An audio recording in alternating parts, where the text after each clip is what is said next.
Good day everyone, this is Maninong Ingeniero and welcome to my channel. Today's topic is about cleaning of lube oil bypass filter FM200DS. Let's go!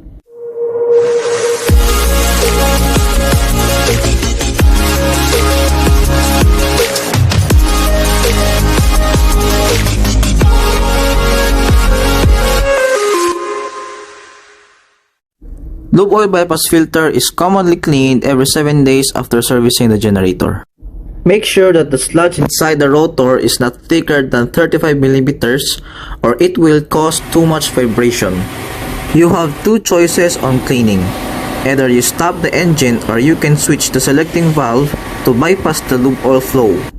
However, it is safer to clean the filter when the engine is stopped, as noted on the caution as per manual. Before the commencement of the work, perform lock and tug out procedure first. Stop the priming pump, then lower the lever and switch the selector to engine side. Remove the cover by loosening the band first with a 10 mm wrench. Bring the filter to the workshop and loosen the rotor assembly by using a bunker wrench or same size wrench if you have one.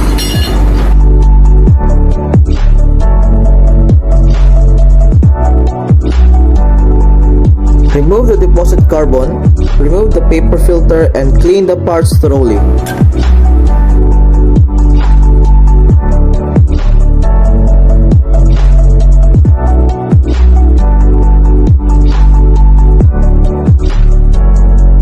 Clean the parts with clean rags or spray them with compressed air.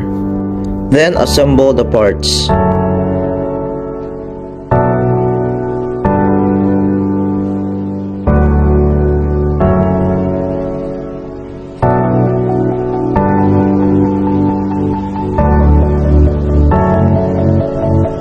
Always use hand tightening only for the cover. Do not use any wrench. Mount the bypass filter, insert the shaft inside the bearing. Then mount the cover.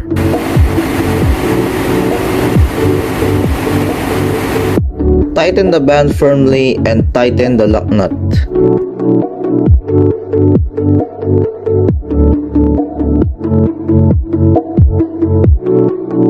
Switch on the lube oil priming pump and confirm that the bypass filter is rotating. That's all for today's topic about cleaning of lube oil bypass filter FM200DS. I hope you like my video. If yes, please like, share, subscribe and hit the notification bell. Have a safe voyage. See you in my next vlog. Bye!